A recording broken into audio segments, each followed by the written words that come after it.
Touch up সোলের একটি নতুন ভিডিওতে সবাইকে ওয়েলকাম।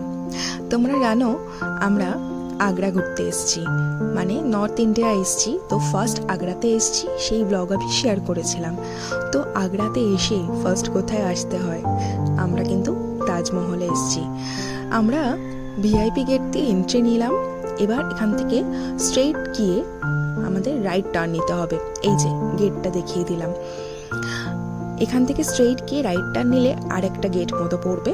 এই যে এটাকে পেরিয়ে তারপরে কিন্তু আমরা তাজমহল দর্শন করতে পারবো। তাহলে চলো এখান থেকে যাওয়া যাক। প্রত্যেকটা রাস্তায় দেখতে ছোট লাগলেও হাঁটতে কিন্তু অনেকটাই হয়েছে। এর ভেতর দিয়ে প্রবেশ করতে হবে। তারপর যখন তাজমহলকে দেখবে, ওই উপভোগটা জাস্ট অসাধারণ।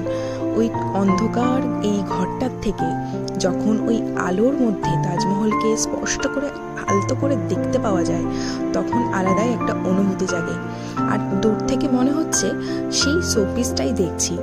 কোনো রকম মনে হচ্ছে না যে সত্যিকারের, বিশ্বাসই হয় না হট করে যে সত্যিকারের তাজমহল দেখছি। এই দৃশ্য সত্যি অপরূপ। নিচে আমরা অনেক রকম ফটো তুললাম, সেই ফটোগুলো আমরা কিন্তু ভিডিও লাস্টে শেয়ার করেছি। এখন চলে এসেছি একদম ভিতরে যেখানে গেছিলাম সেখানে তো আমরা ভিডিও করতে পারিনি, কিন্তু এই পোর্শনটা এসে আমরা পুরো চারধারটা তোমাদের দেখিয়ে দিচ্ছি। দেখো একদম 360 অ্যাঙ্গেলে দেখাচ্ছি।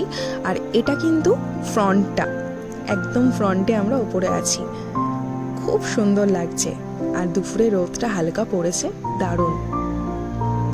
তাজমহলের গায়ে রোদ মাখা একটা সুন্দর দুপুর। এবার আমরা গুটি গুটি পায়ে এগিয়ে যাচ্ছি আমাদের এক্সিটের দিকে। সামনে দেখতে পাচ্ছ বেগম কুঠি, ওটা পেরিয়েই কিন্তু যেতে হবে এক্সিটের দিকে। আমরা চলে যাচ্ছি, কিন্তু মনে হচ্ছে তাজমহলও আমাদের সাথেই যাচ্ছে, কি তাই না? চলো ব্লগটা তাহলে আজকে এখানেই শেষ করছি। তোমাদের কেমন লাগলো অবশ্যই কমেন্ট করে জানিও। ভালো লাগলে একটা লাইক করে দিও। তোমরা সবাই ভালো থেকো, সুস্থ থেকো। খুব তাড়াতাড়ি দেখা হবে আরেকটা ব্লগে। ততদিন জন্য টাটা।